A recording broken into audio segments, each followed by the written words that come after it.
स्वाति जी, बैठता श्री हरिवंश महाराज जी, आपके चरणों में कोटि कोटि प्रणाम। महाराज जी, मेरा प्रश्न है कि कर्म और धर्म में बड़ा कौन? कर्म करने वाले व्यक्ति के कर्म बहुत एकांतिक सुना नहीं होगा किसका है? हाँ, एकांतिक नहीं सुना होगा इसलिए प्रश्न किया है, क्योंकि एकांतिक में कई बार ये चर्चा हो गई है। कर्म वही जो धर्म से युक्त हो।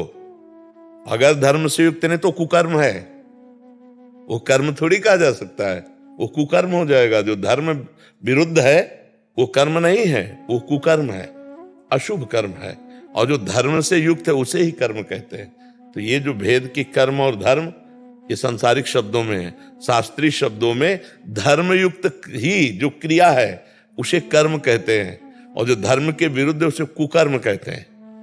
धर्म से विरुद्ध है उसे कुकर्म कहते हैं। महाराज जी, ये बहुत बड़ी एक भ्रामक वो फैल गई कि धर्म के नाम से मतलब ये होता है कि पूजा पाठ मतलब नहीं जाता, मंदिर नहीं जाता। धर्म मतलब ये क्या है? मतलब केवल आरती कर देना, मंदिर जाना, पूजा पाठ कर देना, ये भी उसका एक अंग है।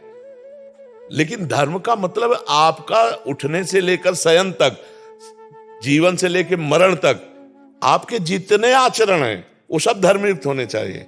आपका उठना, आपका बोलना, आपका दिनचर्या, आपका खान पान, कार्यक्रम सब धर्म के अंतर्गत कर। अब जैसे एक अधिकारी है, उसका कर्म है निर्दोष को बचाना और दोषी को दंड देना।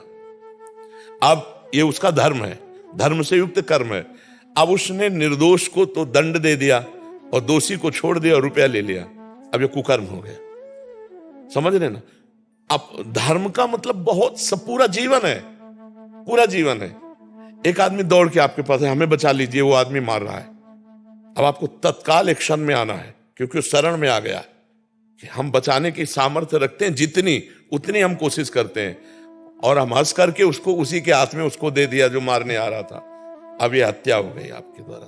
और जो अगर बचाने का प्रयास किया उसमें हमको भी कष्ट हो जाता है, तो लिखा है परहित लाग तजय जो देही संतत संत प्रशंसय तेही। दूसरे की रक्षा के लिए यदि हमारे शरीर को भी कष्ट हो जाता है तो सीधे भगवान की प्राप्ति होती है। जैसे जटायु जी ने, जब सीता जी ने पुकारा हा राम, तो जटायु जी को आवाज में ऐसे दर्द लगा कि जैसे कोई किसी को कष्ट दे रहा है। तो आकाश में उड़े तो देखा कि विमान पर सीता जी को लंकाधिपति रावण। जटायु पहचानते, ललका, ए दुष्ट, छोड़, ए पुत्री सीते, तू चिंता मत कर। और कहां रावण और कहां जटायु, त्रिभुवन विजेता रावण और जटायु। तो जटायु ने पंखों से मार के काट के फेंक दिया, पंख उसके घायल कर दिया। अब इतना ही बस था कि चोंच और पंख और पंजे इसी से प्रारो, तो चंद्रहास के द्वारा काट, दिव्य तलवार उसके पास काट, तो जे ही गिरा तो भगवान का चिंतन हुआ। ये आगे पड़ा जटायु देखा, सुमिरत राम चरण की रेखा। तो जो महाराज दशरथ पिता थे, जो सौभाग्य दशरथ जी को नहीं मिला वो जटायु जी को मिला।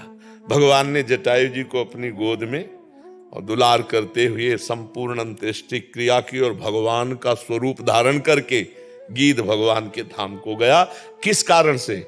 भगवान के भजन तपस्या का कारण नहीं, या परहित कारण है। सीता जी की रक्षा के लिए अपने प्राणों की बाजी लगा दी। तो धर्म हर एक चेष्टा में है। देखो, हम जो कथाएं बड़े बड़े महापुरुषों की गाते हैं, धर्मात्मा पुरुषों की तो गाते हैं, पापात्मा की थोड़ी गाते। महाराज शिवी सिंहासन पे बैठे थे तो बड़े धर्मात्मा थे, तो उनकी धर्म परीक्षा के लिए एक घटना घटी। एक कबूतर आके गोद में बैठ गया, महाराज मेरी रक्षा करो। तो तुरंत ऐसे, कौन है? तो देखा कि छत के उसमें बैठ करके बाज कह रहा है, ये मेरा शिकार है महाराज। अगर आप दानी हैं, धर्मात्मा है, तो इतना जानते हैं कि मैं भी भूखा हूं और मेरा शिकार कबूतर है, आप इसको छोड़ दीजिए। कबूतर ने कहा, महाराज मैं आपकी शरण में हूं, आप जानते हैं शरणागत की रक्षा का भाव, इसलिए मैं आपसे प्रार्थना करता हूं, मुझे मत दीजिएगा। बाज ने कहा, महाराज मैं भूखा प्राण त्याग दूंगा, क्योंकि कबूतर मेरा शिकार और मैं इसी को खाऊंगा। उन्होंने कहा, नहीं भाई बात मानो, अगर आपको मांस ही पाना है तो मैं अन्य पशुओं का मांस, जहां वध होता है पशुओं का, वहां से लाके आपको दे सकता हूं, लेकिन कबूतर नहीं दे सकता, ये मेरी शरण में आया। बोले, महाराज आपको पता है कि बाज जो है किसी मरे हुए पशु का मांस नहीं खाता, वो अपने आप शिकार करता और खाता है। महाराज मैं राजी नहीं हूं, मेरे भी प्राण रक्षा करो, कबूतर दे दो। तो उनका कबूतर तो नहीं दूंगा, अगर इस पर राजी हो कि तुम मेरा मांस ले लो तो मैं तुम्हें दे सकता हूं। तो हाँ ये बात हो जाएगी, आप अपना मांस दे दो। तो तराजू में एक तरफ कबूतर रखा और एक तरफ अपना मांस काटा। कबूतर 100 200 250 ग्राम का, पर भाई वो कबूतर तो था नहीं, वो तो साक्षात अग्नि देवता थे। अब वो जितना मांस रखते जाते उतने वजन बढ़ाते जाते। आखिरकार स्वयं बैठ गए और कहा बाज मुझे खा ले, लेकिन मैं कबूतर को नहीं दूंगा। उस देवराजेंद्र और अग्नि देवता प्रकट हो गए, बोले महाराज मैं ना तो कबूतर हूं ना बाज हूं, मैं देख रहा था तुम्हारे धर्म की परीक्षा, तुम्हारी जय हो महाराज शिवी का जो महाराज जी का। ये धर्म कोई एक छोटी मोटी क्रिया का नाम नहीं है कि कोई मंदिर चला गया अगरबत्ती कर दी तो धर्मात्मा है। धर्मात्मा जीवन की प्रत्येक चेष्टा धर्मयुक्त होनी चाहिए।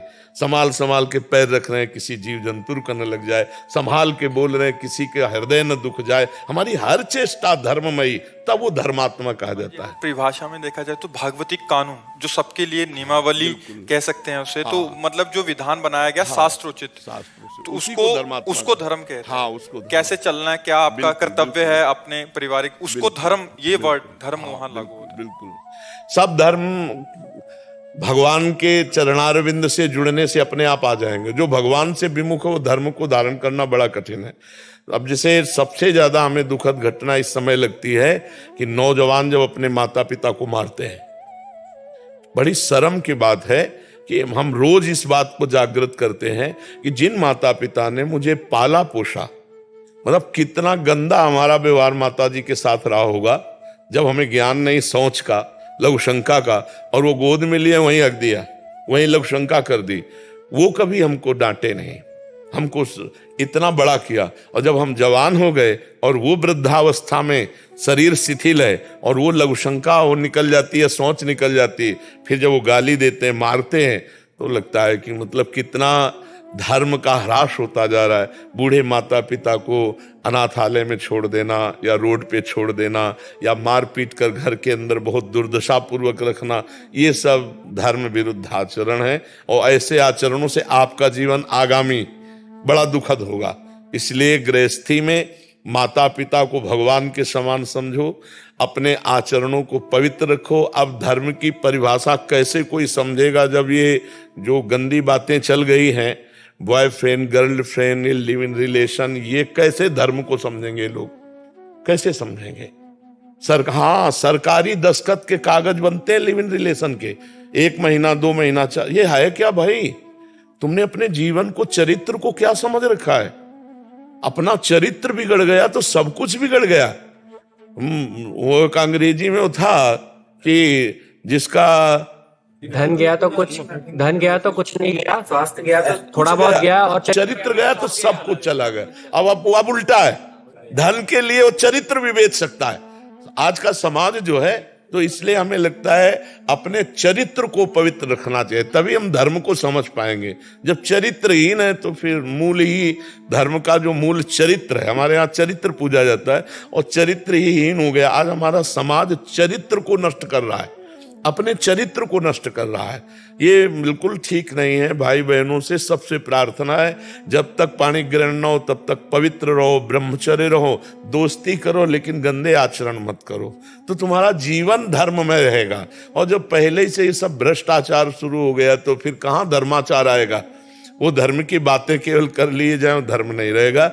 देखो, जवान को जब कई होटलों का भोजन अच्छा लगने लगता है ना, तो घर की रसोई में तृप्ति नहीं होती। घर की एक रसोई में बराबर भोजन वो नहीं कर सकता, क्योंकि उसका पूर्वाभ्यास है। आज इस ढाबे का, आज उस होटल का, ऐसे हर इंद्री का है। अगर आपने इंद्रियों को छूट दिए तो आप पतिव्रत नहीं रह सकते, आप एक पत्नी व्रत नहीं रह सकते। फिर आपकी गंदी आदत होगी तो दोनों में भेद होगा। फिर गृहस्थी किस काम की, पति कहीं, पत्नी का भाव कहीं, और रहे एक ही घर में रहे, ना प्रेम है ना दुलार है, तो फिर वो जिंदगी किस काम की? तो धर्म का मतलब होश संभालने से लेकर मृत्यु तक, जगने से लेकर सोने तक हर आचरण हमारे धर्म युक्त हो, तब तो वो कर्म होंगे, नहीं तो फिर कुकर्म बन जाएंगे। धर्म विरुद्ध आचरण कुकर्म बन जाता है।